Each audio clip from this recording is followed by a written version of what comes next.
I opened my eyes to what felt like the perfect life.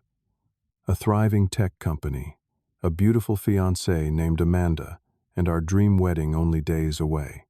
3 years together had led to this moment. With $115,000 invested in venues catering and her dream dress, everything seemed set for our happily ever after. Then, during the most important investor meeting of my career, my phone buzzed. A text from Amanda. "I found someone better.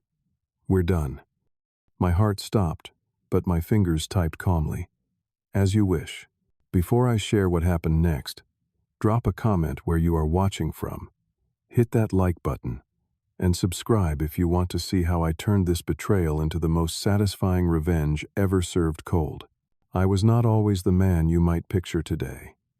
7 years ago, I was just Chris, a tech entrepreneur, working 16-hour days, trying to get my security software company off the ground.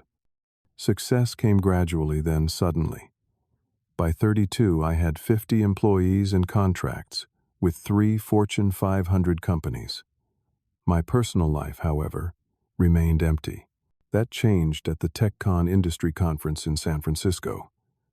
I was waiting in line for coffee when someone bumped into me from behind. Turning around, I found myself looking at Amanda Jackson, marketing director for a competing firm. She apologized with a smile that lit up her entire face. By the end of that 15-minute coffee line, we had exchanged numbers. By the end of the conference, we had gone on 2 dinner dates. Amanda was everything I was not. Where I was reserved, she was outgoing. Where I overthought everything, she acted on instinct. Her confidence and social ease complemented my technical mind and strategic thinking.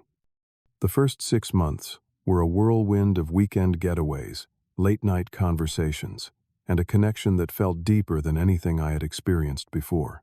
When she suggested moving in together after our 1-year anniversary, it seemed like the natural next step. I bought a larger apartment in downtown Seattle, with views of the Sound, and we merged our lives together.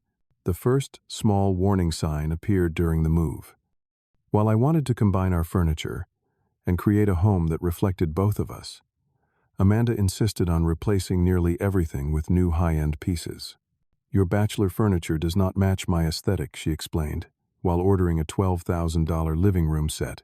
I did not mind spending the money, but something about the way she dismissed my belongings bothered me slightly. Still, I wanted her to be happy in our shared home. Over the next year, I noticed subtle shifts in her behavior. The woman who once loved hiking and weekend road trips now preferred shopping at luxury boutiques and dining at exclusive restaurants where she could post perfectly staged photos.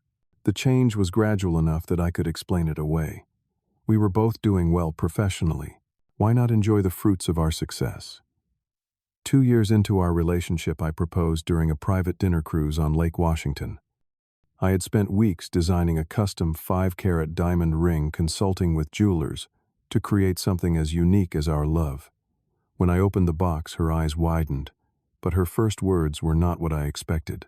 "How many carats is it?" she asked, before saying yes. In that moment, a small voice in my head whispered that something was off, but I silenced it. She said, "Yes," we celebrated, and I pushed my doubts away. The wedding planning quickly escalated from what I had envisioned as an intimate gathering to an extravagant affair for 300 guests at Thornwood Castle. Amanda insisted on the most expensive options for everything: rare flowers flown in from South America, custom-designed place settings, a $10,000 wedding dress. I found myself writing checks totaling over $115,000 for deposits alone. While I handled the finances, Amanda took charge of the details. I was busy with a major expansion at work, so I was grateful for her taking the lead even if the costs kept climbing. I wanted her to have her dream wedding, and I could afford it. What I did not know then was that Amanda had added herself as an authorized user on my credit cards without my knowledge. The first I learned of it was when my accountant called about unusual spending patterns. There have been charges of $20,000 at Nordstrom and Saks Fifth Avenue in the past week alone, he informed me. When I confronted Amanda, she became defensive, then tearful. I wanted to look perfect for our wedding, and for the events leading up to it, she explained. I was going to tell you, but I knew you were stressed about work. I did not want to bother you with small details. I believed her because I wanted to. I chose trust over suspicion, love over doubt. In retrospect, the red flags were waving frantically in my face. Her unexplained absences, the defensive reactions when I asked about her day, the password suddenly appearing on her phone, the way she pulled away when I tried to kiss her, the excuses to avoid intimacy. But love is the most effective blinder ever invented. I saw what I wanted to see and ignored what I did not want to face. Until that text message made denial impossible. The day that everything changed started normally enough. I woke up at 5:30 to go for my usual morning run. Amanda was still asleep or pretending to be. When I returned, she was in the shower with the bathroom door locked, which was unusual. When she emerged, she barely acknowledged my presence, mumbling something about a busy day ahead. I noticed she was dressed more formally than usual for her marketing job, wearing the expensive dress I had bought her for her birthday and carrying her designer handbag. Big meeting today? I asked, trying to make conversation. Something like that, she replied without making eye contact. She left without kissing me goodbye, another departure from our normal routine. I pushed aside my unease and focused on preparing for my own crucial meeting. My company was negotiating with potential investors who could help us expand internationally. This deal could double our valuation and secure our future for years to come. 3 hours later, I was mid-presentation when my phone vibrated in my pocket. I normally would never check messages during such an important meeting, but something compelled me to glance down. The message preview showed Amanda's name, and the beginning of her text, I found someone better. My fingers went numb. The financial projections I had been explaining suddenly became meaningless symbols on a screen. I somehow managed to finish my sentence before excusing myself for what I called an urgent security matter. In the hallway, with my back against the wall for support, I read the full message. I found someone better. We're done. I will pick up the rest of my things tomorrow. Do not contact me. 26 words to end 3 years. No explanation, no apology. Just the brutal efficiency of someone cutting ties completely. I stood there trying to process what was happening. My first instinct was to call her, demand answers, beg her to reconsider.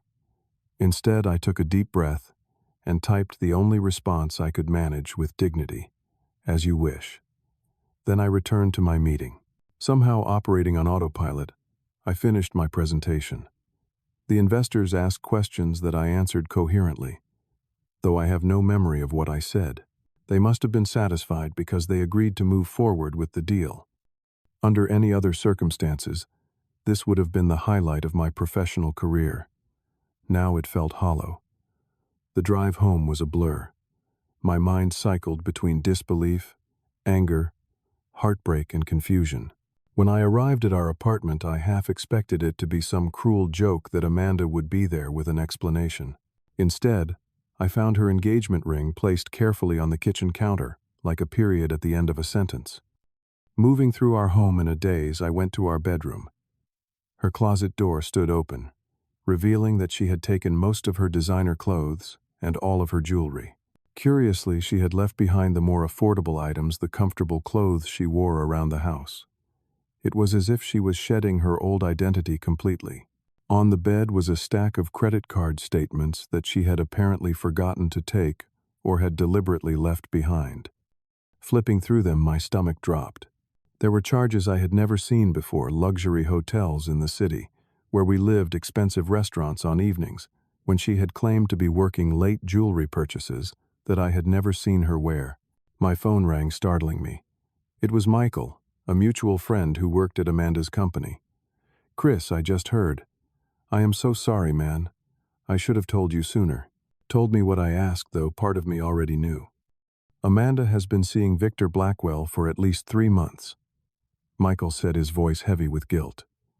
"He is that wealthy client from New York who has been in town negotiating that major contract. I tried to hint at it a few weeks ago, when I mentioned seeing her at that restaurant, remember? But you seemed so happy, and I was not 100% sure until yesterday, when someone from the team saw them together at the airport. They were apparently flying to Paris. The pieces clicked into place. Victor Blackwell, the 60-year-old CEO of a major retail chain known for trading in wives like others traded stocks. The client her firm had been pursuing for months. The man whose account could make her career. "Thanks for telling me," I managed to say before hanging up.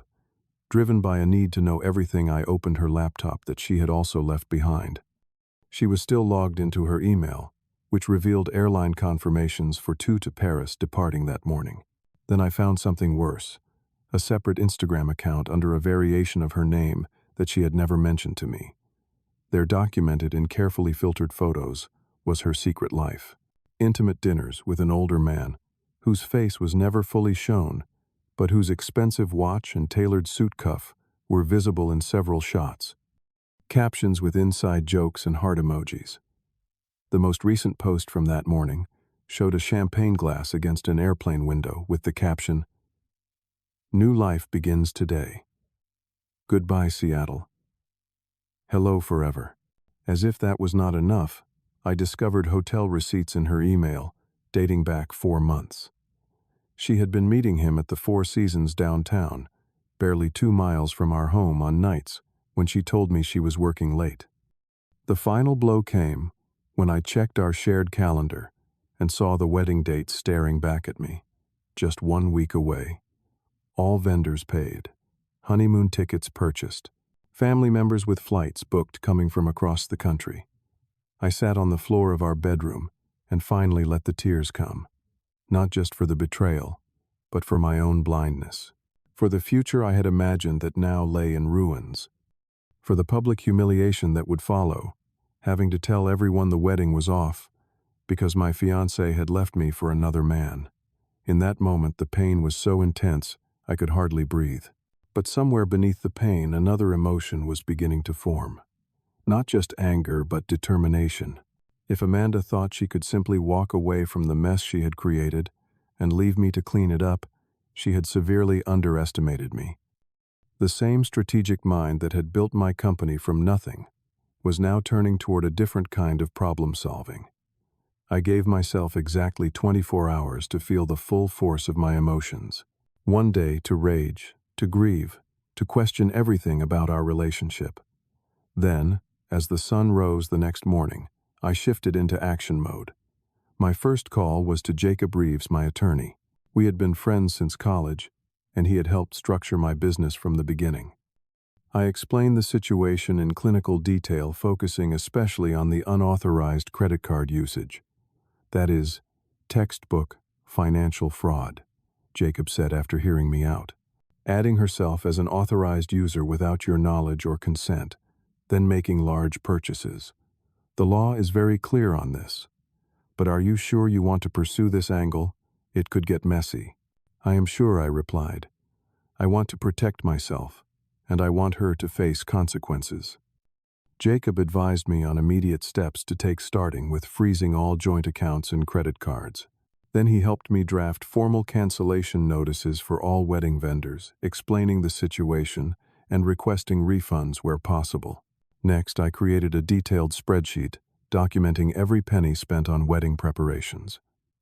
The deposits on the venue, catering, flowers, photography, videography, her dress, the honeymoon suite, the flights to Bali.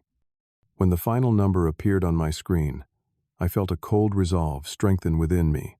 $115,427.38. While I worked, my phone buzzed constantly with messages from Amanda. Having discovered that her credit cards were declined while shopping in Paris, she was alternating between rage and bargaining.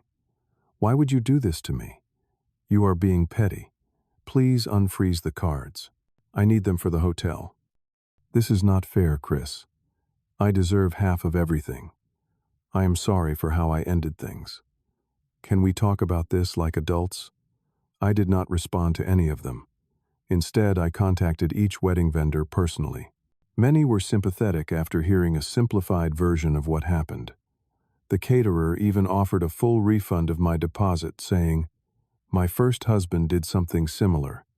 Consider this a gift toward your fresh start. I changed the locks on our apartment and asked the building security to deny Amanda entry without my explicit permission. Then I gathered all her remaining belongings and arranged for them to be placed in storage with the first month paid. The next step was the most satisfying. I created a formal invoice addressed to Amanda Jackson and Victor Blackwell, itemizing all wedding expenses down to the last cent. At the top, in bold type, I wrote "Payment due upon receipt."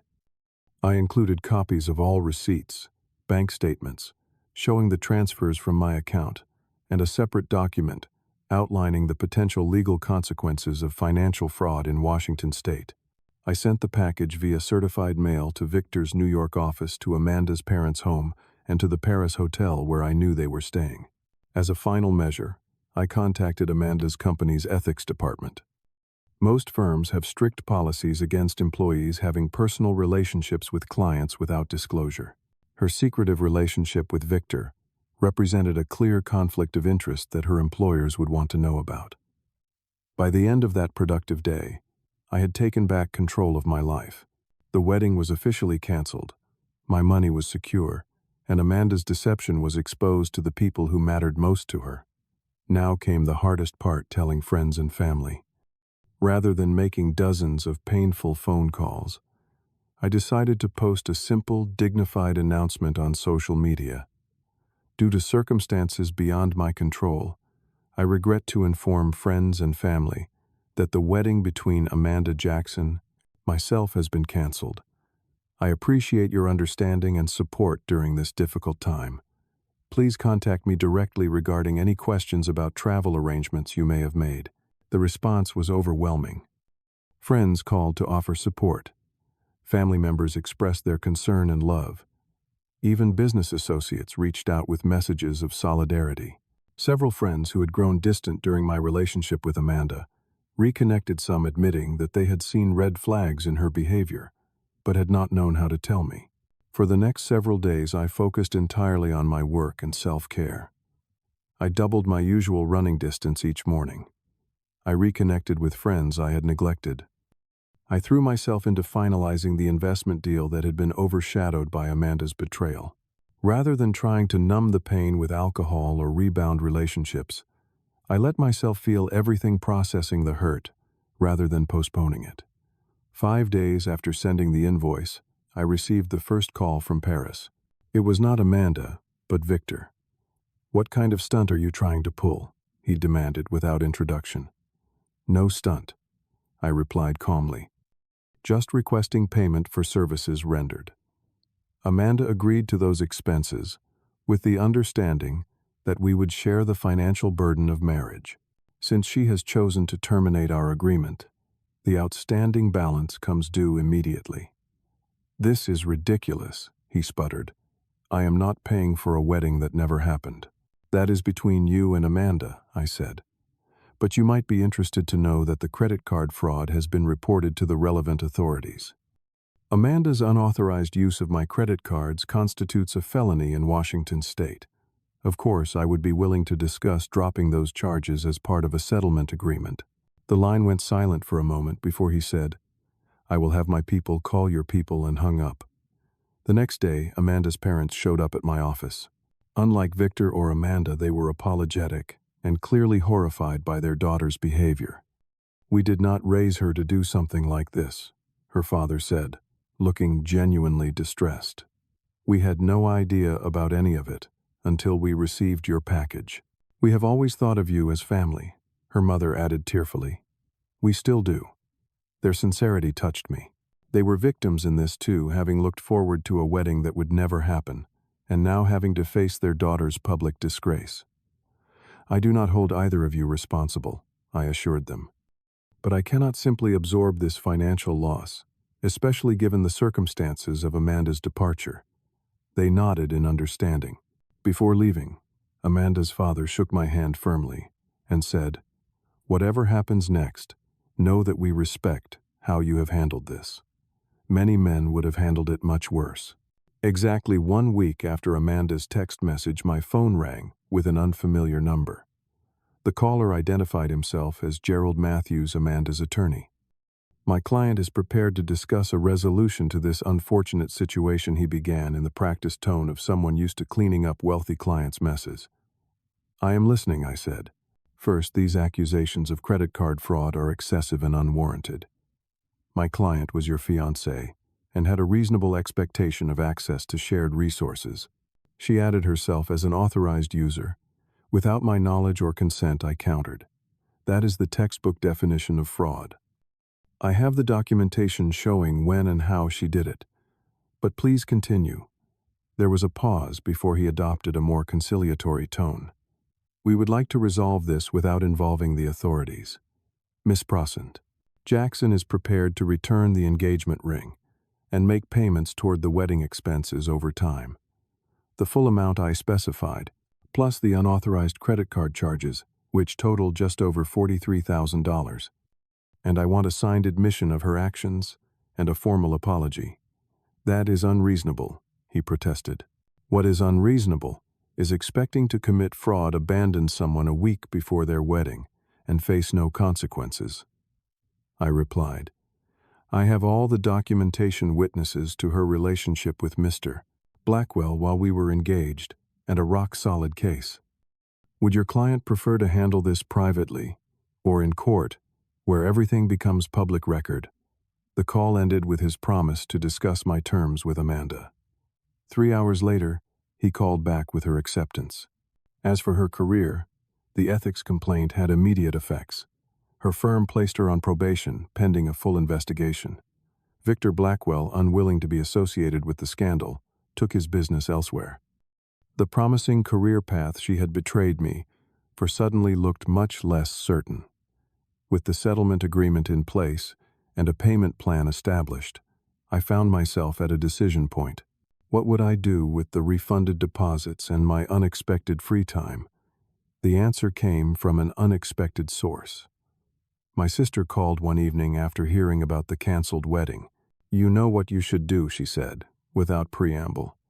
Take that honeymoon trip yourself. Bali is stunning, and you have already paid for most of it. Turn this into something positive. Her suggestion was perfect. 2 weeks after what would have been my wedding day, I boarded a plane to Bali alone. The 2 weeks I spent there were transformative. I hiked volcanic mountains, meditated in ancient temples, swam in pristine waters, and for the first time in years, I sat in genuine silence with my own thoughts. By the time I returned, I had gained more than just distance from the betrayal. I had reconnected with myself. The months that followed brought unexpected gifts disguised as challenges. Without Amanda's constant social obligations filling my calendar, I rediscovered old passions. I joined a local climbing gym and found that the focus required to scale a wall left no mental space for ruminating on the past. I reconnected with college friends. Amanda had subtly discouraged me from seeing, realizing only in retrospect how she had slowly isolated me from people who knew the authentic version of myself. My company thrived under my renewed attention. The investment deal closed, successfully allowing us to open offices in London and Singapore. I found that without the emotional drain of maintaining a relationship built on falsehood, I had more energy for creative problem-solving and leadership. 6 months after Amanda's text, I met Lauren at a charity auction for a literacy nonprofit. Unlike the instant attraction I had felt with Amanda, my connection with Lauren built slowly. She was a pediatric surgeon with little interest in social media or status symbols. Our first date was a 7-mile hike followed by takeout eaten on a park bench. Where Amanda had been all flash and performance, Lauren was substance and authenticity. As we got to know each other, I was initially hesitant to share the full story of my failed engagement. When I finally did, her response surprised me. "Thank you for trusting me with that," she said simply. "It sounds like you learned a lot about yourself through that experience. Those are expensive lessons, but they are usually the ones that change us for the better." Her wisdom struck me deeply. The pain of Amanda's betrayal had indeed been a costly education, but the return on that investment was immeasurable. I had learned to trust my instincts when they whispered that something was wrong. I had discovered the importance of financial boundaries, even in loving relationships.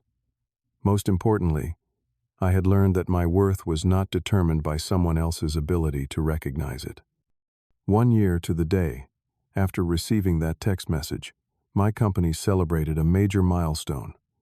Our security software had been adopted by a major government agency, validating years of work and innovation. As I gave a speech to my team, I realized that if Amanda had not left when she did, I might never have achieved this level of success. Her betrayal had cleared the path for something better, not just in my career but in every aspect of my life. The invoice that Amanda continues to pay each month is more than just financial restitution. It is a monthly reminder that there are consequences to our actions, that integrity matters, and that the easy path is rarely the right one. Each payment reduces not just her financial debt to me, but also diminishes the power that betrayal once held over my life. I no longer view what happened as something that was done to me, but rather as something that happened for me. The experience stripped away my naivety and replaced it with wisdom. It tested my resilience and proved it stronger than I knew. It revealed the hollowness of relationships built on appearances and led me toward connections rooted in shared values and mutual respect. Have you ever had a painful experience that ultimately led to growth? Share your story in the comments below. If this resonated with you, please like this video, subscribe to the channel, and share it with someone who might need to hear that betrayal is not the end of their story, but potentially the beginning of a better one.